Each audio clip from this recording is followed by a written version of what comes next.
Bonjour à vous, j'espère que vous allez bien, que vous avez passé une bonne semaine. Donc, j'ai pas fini de corriger les contrôles, encore, je suis un peu en retard. Je suis en train de finir, dans l'ensemble, c'est plutôt bien, même si, par rapport aux notes que vous avez pu avoir avant, ça a un petit peu baissé parce qu'il y a eu pas mal d'erreurs d'incompréhension et il y a eu les QCM, ils ont sur les questions, des fois ça a été un petit peu raté. Donc, bon, c'est pas très grave de toute façon parce que les notes, sont coefficient 0.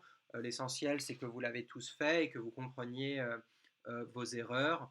Donc, on va commencer aujourd'hui du coup par le corriger du contrôle et puis après, on regardera le cours et les activités d'avant. Donc, alors, pour ce contrôle, donc, alors on va regarder un petit peu ensemble. Donc, déjà, au niveau du QCM. Alors, choisis parmi les propositions, donc voilà, là où les bonnes réponses. Donc, une défense rapide du corps se manifeste par donc les bonnes réponses, c'était une rougeur et une douleur. Donc ça, c'est vous l'avez quasiment tous mis. Donc c'est ce qu'on voyait, je ne sais pas si vous vous rappelez, dans l'activité du livre, on avait regardé et on voyait que la personne, quand elle se blessait, elle avait, la peau était rouge et elle avait mal. Donc ensuite, on voyait une hausse de la localisée de la température et la présence de pus. Donc ça, le pus, vous avez tous fait ah dégueu du pus. Donc ça, c'était la croûte blanche en fait qu'on voyait. Donc je ne sais pas si vous vous rappelez le pus que c'était. Mais en gros, le pus c'était les, euh, les macrophages, là, j'ai un trou de mémoire, ceux qui digèrent les microbes, les micro-organismes, j'ai un gros trou de mémoire, qui vont venir sur le lieu et qui vont digérer les bactéries. Et du coup, c'est comme ça que, et quand ils vont mourir, ça va créer du pus. Donc ensuite, pour la deuxième question, une défense lente du corps se manifeste par un gonflement lymphatique et des ganglions lymphatiques et une fièvre. Donc ça, vous avez tous mis bon. Et pour la dernière, dans l'ensemble, vous avez tous mis. Donc les lymphocytes T permettent de lutter contre une infection virale persistante, c'est ça, et détruisent les cellules infectées. Donc ça, c'était bon. Ensuite, interpréter les résultats de l'expérience.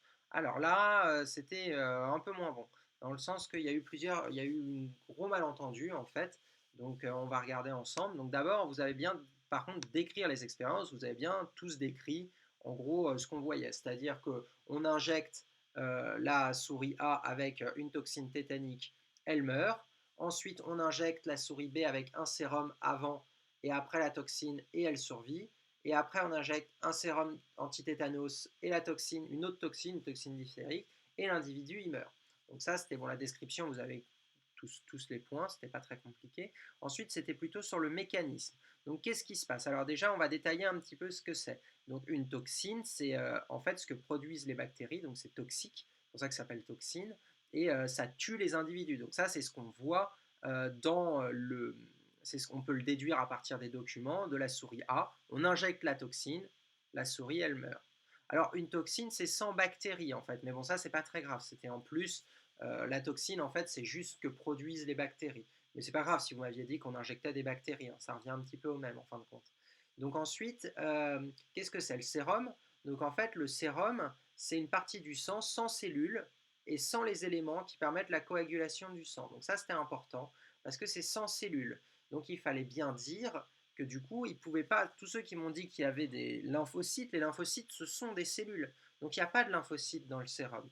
Donc en fait, qu'est-ce qui se passe en fait? On a fait une expérience au préalable pour obtenir ce sérum. Pour obtenir ce sérum, c'était une expérience qu'on avait vue dans le cours avant. On avait injecté des souris avec la bactérie ou avec l'antigène, et les souris qui avaient survécu, ça voulait dire qu'elles avaient développé des anticorps pour survivre. Donc oui, la souris qui a survécu, il y a eu des lymphocytes qui ont produit des anticorps, des lymphocytes B, il y a eu les lymphocytes mémoire, ils ont produit des anticorps, et du coup, on récupère ce sérum, donc on ne récupère que la partie anticorps, qui ne sont pas des cellules, les anticorps, qui sont des molécules. On récupère tous les anticorps, donc qui ont permis à la souris, donc qu'on ne voit pas dans cette expérience, de survivre. Et on récupère ces anticorps. Ces anticorps, on fait quoi? On les injecte, donc à travers le sérum, dans une souris 10 jours avant qu'elle reçoive la toxine tétanique. Donc qu'est-ce qui se passe quand elle reçoit la toxine tétanique? La toxine, elle arrive dans le corps de la souris, mais dans le corps de la souris, il y a déjà plein d'anticorps. Mais ces anticorps, c'est pas la souris B qui les a produits, ces anticorps. Ces anticorps, ils ont été produits par une autre souris dont on a pris le sérum. Donc en fin de compte, la souris B, elle, déjà, bon, elle ne rencontre pas de bactéries parce que c'est une toxine qu'on lui injecte, donc il n'y a pas de bactéries, mais ça, c'est pas très grave. Mais c'est surtout qu'en fait, elle survit parce que dans son corps, il y a déjà des anticorps pour prévenir. Bon, si on faisait un peu plus simple, c'est comme si en gros, c'est comme si on avait injecté le médicament avant d'injecter la toxine, et du coup, quand la toxine elle arrive, elle est directement neutralisée par les anticorps. Mais ces anticorps, ils n'ont pas été produits par la souris B, ils ont été produits par l'autre souris, par la souris dont on a extrait le sérum. Donc c'est pour ça que c'est pas un vaccin en fait. Il y en a beaucoup qui ont fait l'erreur avec le vaccin. C'est pas du tout un vaccin. Le vaccin, qu'est-ce qu'on fait? C'est on injecte une bactérie ou un antigène, mais qui n'est inactivé, qui n'est pas efficace. Et comme ça, le corps, il reconnaît et il produit ses propres anticorps. Mais là, ce n'est pas le cas. En fait, le sérum, on l'utilise en général après avoir injecté. C'est-à-dire que par exemple, si vous avez être mordu par un chien qui a la rage, bah, vous n'allez pas faire un vaccin contre la rage. C'est trop tard. Vous avez été mordu par un chien qui a la rage, vous allez très vite avoir la rage. Donc du coup, c'est dangereux. C'est trop tard pour le vaccin. Le vaccin, c'est trop tard. Donc qu'est-ce qu'on fait? On récupère des anticorps, enfin on les a déjà produits avant, mais on récupère des anticorps qu'on a produits chez quelqu'un d'autre et on vous injecte ces anticorps. On vous injecte le sérum qui va donc vous protéger contre cette bactérie, contre cette toxine qui est dans votre corps. Donc voilà, c'était ça qu'il fallait bien comprendre et il fallait bien parler donc donc ensuite, voilà, quand on met la toxine diphtérique, bah, la toxine diphtérique, bah, ça ne marche pas. Donc on va regarder un petit peu la grille de correction ensemble. Donc bon, ça on a vu, le QCM, c'est pas très compliqué. Donc ensuite, voilà, il fallait bien décrire ce qu'on avait dans les souris A, B et C dans les expériences. Donc bon, ça dans l'ensemble, vous l'avez plutôt bien fait. Ensuite, il fallait préciser, ça c'était important, il fallait bien détailler que la toxine tétanique, bah, c'est responsable du tétanos. Donc c'est ça la maladie. Dans l'ensemble, vous l'avez presque tous fait. Ensuite, voilà, il fallait parler que le sérum, c'est ce qu'on observe, hein, c'est déduit des expériences, le sérum, on a vu qu'il permet de se protéger contre les toxines. Donc ça, c'est important de bien comprendre ça. Ensuite, on voit qu'il y a donc quelque chose dans ce sérum qui permet de protéger contre les toxines. Mais comme il n'y a pas de cellules dans le sérum, parce que ça c'était dit que c'était pas, on a enlevé les cellules dans le sérum, du coup ça veut dire que c'était autre chose que des cellules. Donc il fallait bien expliquer que cette autre chose, bah, du coup il ne pouvait pas y avoir de lymphocytes dans le sérum, et que ce qu'il y avait du coup dans le sérum, c'était des anticorps probablement. Ça, vous pouviez le déduire de vos connaissances, des anticorps qui permettent donc de se protéger contre la toxine, contre la toxine tétanique. Donc ensuite, le sérum n'est efficace que si l'animal a été en contact avec la toxine auparavant. Donc ça, voilà, il fallait bien expliquer qu'il y avait une première réaction qui a fait que l'animal d'avant, donc il a produit ces anticorps, et que ces anticorps, ça c'est important, il fallait bien dire, qui sont spécifiques de la toxine. Ça veut dire que si on prend le sérum d'une souris ou duquel on a injecté la toxine tétanique et après on injecte à l'autre souris la toxine diphtérique, bah, ça ne marche pas. Le sérum ne soigne pas toutes les maladies. Le sérum soigne celui dont on a injecté la maladie au préalable. Donc là, en l'occurrence, c'était donc, il fallait bien mettre le terme spécifique, c'était important. Il fallait bien dire que ce sérum-là, il était spécifique à la toxine tétanique. Donc ça, c'était important. Ensuite, il fallait remplir le schéma. Donc bon, ça, vous l'avez tous fait, hein. Donc, on a l'antigène, donc qui était la toxine en rouge, et en vert, on a l'anticorps, donc en forme de Y. Pas très compliqué. Ensuite, il fallait bien dire donc, que ce qu'on voyait, c'est que l'anticorps, il s'accroche à la toxine, donc à l'antigène, qu'il y a une liaison entre l'anticorps et l'antigène, et que cette liaison, elle est spécifique, c'est-à-dire que l'anticorps, il ne va pas se fixer à n'importe quel antigène. C'est un anticorps anti-toxine tétanique qui va se fixer uniquement sur la toxine tétanique. Donc voilà, ça c'était pour le corriger. S'il y a des choses que vous n'avez pas compris, vous pouvez m'envoyer un message et puis je vous répondrai. Donc si vous n'avez pas bien compris cette correction, essayez de revoir un petit peu. Je vais peut-être vous donner des petits exercices à faire en plus pour ceux qui veulent. Je vais voir si je vais mettre ça en ligne pour que vous puissiez vous entraîner à faire ce genre d'exercice. Donc voilà. Ensuite, on va passer donc sur le cours. Donc, on va reprendre le cours d'avant et l'activité. Donc, déjà, on va regarder le cours où on s'était arrêté. Donc, on s'était arrêté sur l'activité où il fallait remplir ce tableau-là avec les éléments absents, présents. Donc, c'est les différents éléments et les différentes espèces. Donc, bon, voilà, ça ressemble à ça. Donc, bon, c'était assez facile, hein. Il fallait remplir les plumes et les poils. Donc, on sait très bien qui a des plumes, qui a des poils. Donc, c'était pas très compliqué. Et ensuite, il fallait remplir l'arbre phylogénétique, donc que voici rempli. Donc en gros, il fallait bien mettre que les couennes donc, sont apparus après le saumon, les poils sont spécifiques dans cet arbre à l'homme, le gésier, le crocodile et le canard en possèdent, et les plumes sont apparues spécialement pour le canard. Donc voilà, avec les ancêtres communs hypothétiques donc, qui sont bien aux branches. Donc les ancêtres communs hypothétiques, c'est des ancêtres qu'on ne connaît pas, on ne les a pas vus, on ne sait pas qu'ils existent, mais on les déduit à partir des caractères que possédaient les individus. Donc je vais retrouver sur l'activité, je vais retourner sur l'activité 2, voilà. Donc ensuite, il fallait donc expliquer comment il est possible de justifier le degré de parenté plus ou moins important entre les espèces. Donc alors pour ça, donc, il fallait bien comprendre que en fait, les espèces qui sont les plus proches les unes des autres, c'est celles qui partagent le plus de caractères en commun. Donc là, par exemple, les deux espèces qui sont les plus proches, enfin, ou plutôt, qu'est-ce qui est plus proche du canard? Ce qui est plus proche du canard, c'est le crocodile. Pourquoi? Parce qu'ensemble, ils possèdent des couennes, un gésier. Donc, ils possèdent deux caractères en commun. Alors que le canard avec l'homme ne possède en commun que les couennes.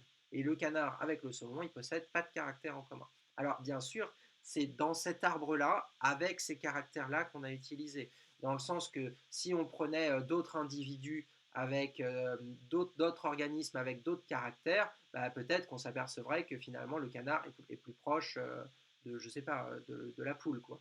Donc l'idée c'est que voilà, on a utilisé ces caractères-là, donc il faut toujours se baser sur ce qu'on a dans le tableau et donc sur les organismes et les caractères. Donc voilà, le plus important, c'est de bien comprendre que les individus les plus proches ensemble, c'est ceux qui partagent le plus de caractères en commun. C'est comme ça qu'on retrouve les individus les plus proches. Donc voilà, ça c'était pour le corriger de cette activité. Maintenant, on va reprendre un petit peu donc, le cours. Donc le voici. Donc il y a le bilan. Donc je vais vous donner le bilan directement. Donc alors voilà, donc le bilan.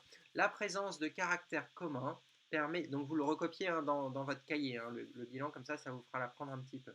Donc la présence de caractères communs permet d'établir des liens de parenté entre les êtres vivants. Donc dire que tel individu, il est plus proche de tel autre individu. Donc on peut représenter les parentés entre espèces sous la forme d'arbres phylogénétiques, donc ça c'était l'arbre qu'on avait vu, ou arbre de parenté. Sur un arbre de parenté, chaque branche représente une espèce. Donc voilà, chaque branche, c'est bien une espèce. L'homme, à chaque bifurcation, on suppose l'existence d'un ancêtre commun à l'origine de ces deux espèces. Donc à l'origine, il y avait un individu qui s'est séparé en petit à petit un caractère qui est apparu dû à des mutations, et du coup ça a fait deux espèces différentes. Donc cet ancêtre commun transmet les caractères nouveaux et exclusifs aux espèces situées après lui dans l'arbre. Donc voilà.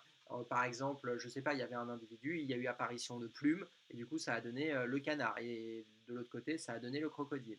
Donc l'arbre phylogénétique reconstitue ainsi l'ordre d'apparition des caractères nouveaux dans le temps. Il traduit les transformations apparues successivement au cours du temps. Donc c'est grâce à ça qu'on voit les différents caractères qui sont apparus, et donc on voit l'évolution des espèces, comment elles ont évolué grâce à quels caractères. Donc maintenant, on va passer à la troisième partie. Donc, c'est qu'en est-il, donc la problématique, c'est qu'en est-il de l'histoire de l'évolution de l'homme. Donc, c'est-à-dire que là, on a regardé, maintenant, on va regarder au niveau de l'homme. Donc, l'histoire évolutive de l'homme. Donc, je vais vous montrer cette image-là. Donc, tout est dans le cours, hein. Vous pouvez regarder la vidéo, mais je vous ai aussi mis le cours en ligne. Donc, voilà, on a cette image-là. Qui est assez classique, que vous avez dû probablement voir quelques fois. Et du coup, je vais vous demander de me rédiger un petit peu ce que vous en pensez. Alors, juste un instant, parce qu'il n'y a plus de batterie, il faut que j'aille chercher le chargeur.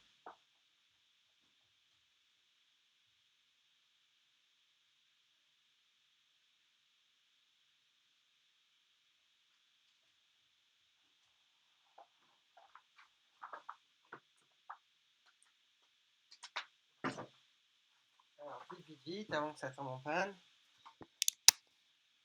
Et c'est bon. Donc voilà. Donc vous avez cette image-là. Et je vais vous demander de me dire ce que vous en pensez. Qu'est-ce que ça vous évoque? Est-ce que vous pensez que c'est... et critiquer aussi.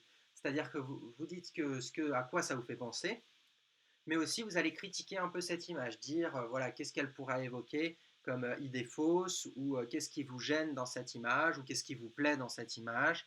Donc voilà, vous pouvez vous rédiger un petit texte, et vous pouvez, je vais créer un devoir, vous pouvez le mettre dans l'activité, ce que vous en pensez, ça m'intéresse de savoir ce que vous en avez pensé de cette image. C'est important pour l'activité.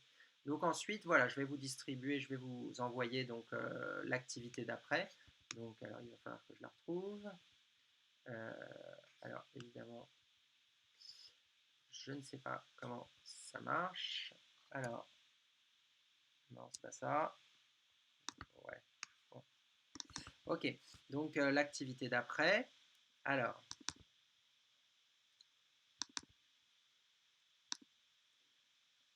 j'essaie de la retrouver. Donc, activité 3. Voilà. Donc voilà, qu'est-ce qu'il faut faire? Vous allez devoir utiliser un logiciel qui s'appelle Phytogène. Donc vous allez devoir le télécharger. Alors malheureusement pour ceux qui possèdent un Mac, ça ne marche pas sur Mac. Donc c'est pas grave, vous aurez le corrigé directement dans l'activité. Mais l'idée, voilà, c'est si vous pouvez le faire, si vous avez un PC, télécharger le logiciel Phytogène. C'est gratuit, ça se trouve facilement, il n'y a pas de virus. Vous le trouvez sur le site de Lyon. Vous tapez Phytogène Collège et vous allez tomber. La première lien, c'est le site d'un truc de l'ENC ou je sais pas quoi de Lyon. Vous le trouvez, vous le téléchargez, ça prend 2 secondes, c'est un tout petit logiciel. Ça va vous permettre de vous familiariser avec ce type de logiciel et avec les arbres phylogénétiques. Donc là, il y a une fiche d'utilisation de phytogènes. Donc voilà, donc c'est assez compliqué, c'est assez facile, pardon. Vous allez dans le logiciel, vous voyez en bas, il y a une petite case primate collège, enfin une petite case collection. Vous choisissez la collection primate collège, vous cliquez sur OK. Bon, voilà, tout est détaillé. Vous essayez de vous débrouiller un peu toute seule. C'est pas très compliqué et vous essayez d'arriver à ce qu'il y avait dans le texte. Alors là, j'ai fait une bêtise. Comment je vais pouvoir revenir? Bon. Alors, peut-être en appuyant là-dessus. Voilà. Ok, donc ensuite, vous faites ça. Ensuite, vous justifiez la position de l'homme dans ce que vous avez obtenu. Ensuite, vous expliquez quel est le plus proche parent de l'homme grâce à ce document, grâce à ce tableau. Et ensuite, vous expliquez en quoi l'affirmation l'homme descend du singe est fausse. Donc là, justement, on va vous demander de critiquer l'image que je vous ai donnée dans le cours juste avant. Donc voilà, vous faites bien tout ce qu'il faut, c'est assez simple, et vous me rendez ça pour la semaine prochaine. Donc bah voilà, je vous souhaite